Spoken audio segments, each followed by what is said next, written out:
Good morning, everyone. I'm Megyn Kelly. It's Thursday, July 3rd, 2025, and this is your AM update. I kid you not. People are pouring baby oil on one another outside this courthouse. A big win for Sean Diddy Combs as the mogul is found not guilty on the most serious charges he faced, but he remains behind bars for now. Are you pleading guilty because you are guilty? Yes. Bryan Kohberger pleads guilty on all counts in the vicious slaying of 4 University of Idaho students in exchange for not facing the death penalty. And a closer look at former President Biden's frequent use of the Autopen.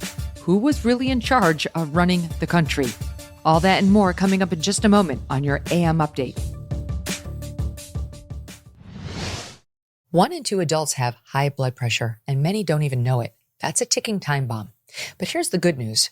You have the power to take control naturally with 120 Life. 120 Life is a blend of great tasting superfruit juices that can actually help lower your blood pressure naturally. 120 Life is formulated with ingredients that have been shown to support healthy blood pressure levels. It's trusted by hundreds of health professionals, and people have seen real, measurable results. You can try it yourself, risk-free, with their 2-week trial. Just go to 120life.com and use the code MK to save 15% and get free shipping. You can track your progress with a simple blood pressure monitor, watch your numbers drop, and feel the difference. They are so sure that 120 Life can noticeably lower your blood pressure in 2 weeks that they will give you your money back if you're not satisfied. Go to 120life.com. That's 120life.com. And remember to use code MK to save 15% off your order. The judge in the Sean Diddy Combs criminal trial denying the defendant's request for bail Wednesday evening following his conviction on 2 counts of transportation to engage in prostitution. Combs' mouth reportedly dropping at the no bail announcement. Earlier in the day, the jury acquitting the mogul on the 3 more serious charges, 1 count of racketeering and 2 counts of sex trafficking. The jury returning the verdict shortly after beginning deliberations on Wednesday. In total, the deliberations lasting about 13 hours across 3 days. Upon hearing the verdict, Combs pumping his fist, mouthing thank you," to the jurors, then "I'm going home" to his family. The defense asking for $1 million bond with travel restrictions while Combs awaits sentencing. Lead prosecutor Maureen Comey requesting Combs remain in custody, saying, quote, "There is a real risk that he will flagrantly disregard orders from this court." A lawyer for Cassie Ventura, one of Diddy's victims, submitting a letter to the judge requesting Combs not be released. Quote, "Ms. Ventura believes that Mr. Combs is likely to pose a danger to the victims who testified in this case, including herself, as well as to the community." Deontay Nash, friend of Ventura who previously testified, submitting a letter to the judge, reading in part, quote, "If he is released now, I have no doubt he will see it as yet another license to continue intimidating, threatening, and harming people who challenge or expose him." The defense arguing the government failed to prove its most serious charge and pointing to Combs' young child and elderly mother needing him at home.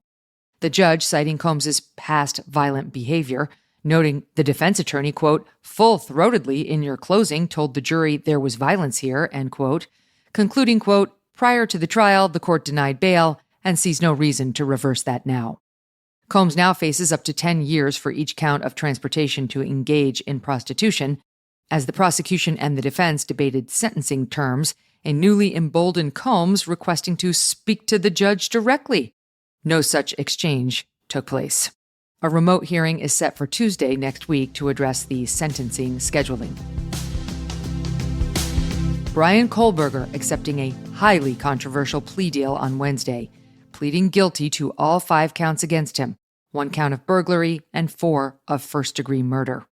Kohberger admitting to entering a rental home near the University of Idaho, stabbing 20-year-old Ethan Chapin, 20-year-old Xana Kernodle, 21-year-old Madison Mogen, and 21-year-old Kaylee Gonsalves to death. Throughout the pretrial process, Kohberger refusing to speak, remaining silent even at his own arraignment. Wednesday in court, Kohberger speaking publicly for the first time and in a tone better suited for a trivia contest. Are you pleading guilty because you are guilty? Yes. With respect to count 1, burglary, felony, how do you plead, Mr. Kohberger, guilty or not guilty? Guilty.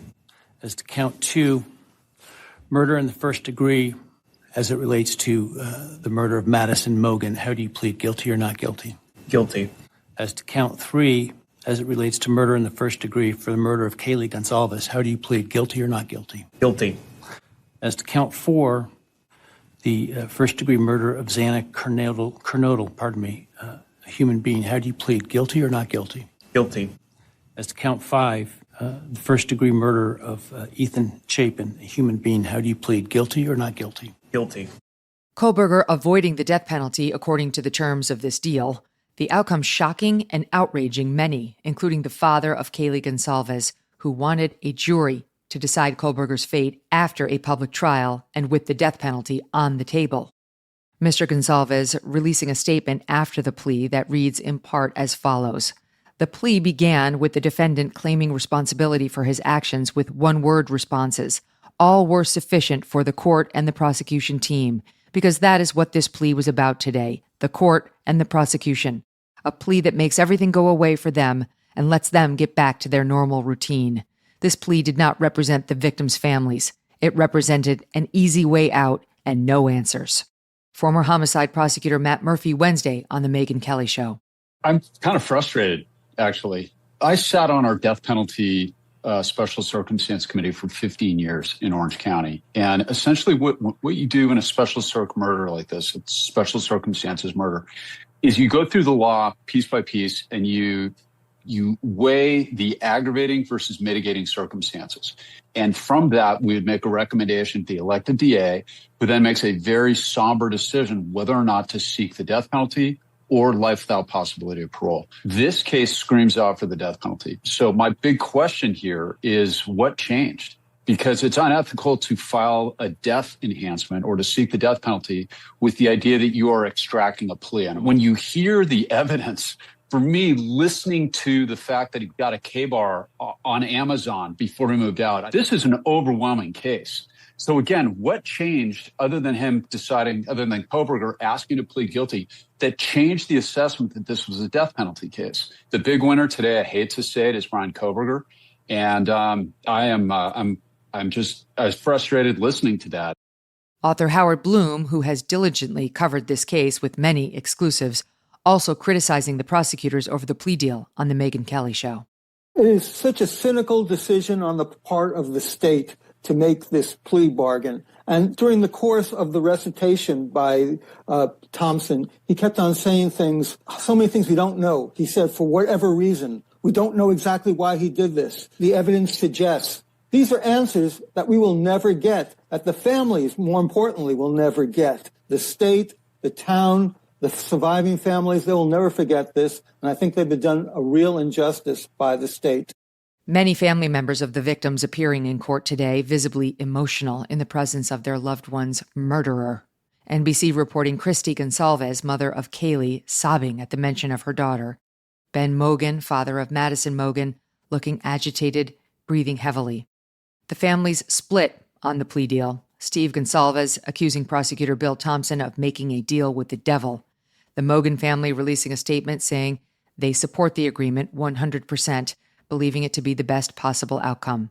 The Chapin family, too, supported the deal. Kohberger, now a convicted murderer, will not be allowed to appear in civilian clothes for his sentencing hearing on July 23rd, as now he's lost the presumption of innocence. Families of the victims will be allowed to make impact statements on that day. Kohberger will receive 4 consecutive life sentences for the murders, plus 10 years for the burglary charge. Somewhat incredibly, he was not given life without the possibility of parole. Coming up, who was really running the Biden White House? A look inside the investigation of who controlled the Autopen. It's time you've heard about Riverbend Ranch. Riverbend Ranch is located just a few miles from West Yellowstone, Montana, and is known as one of the most respected Angus ranches in the nation. Angus beef is known for its great flavor and tenderness, but the cattle at Riverbend Ranch are not your average Angus cattle. 35 years ago, using ultrasound technology, the owner of Riverbend Ranch began scouring the nation to identify specific purebred Angus cows that genetically produce a higher level of marbling and tenderness than normal Angus cattle. After over 30 years of careful selection and breeding, Riverbend Ranch developed beef that has superior flavor and tenderness. They take great pride in the humane treatment of their herd. The cattle spend their days in lush mountain meadows of Idaho, Montana, and Wyoming, and they're raised without the use of artificial growth hormones or antibiotics. This is real American beef, born in America, raised in America, and processed in America. And the beef is shipped directly from the ranch to your home.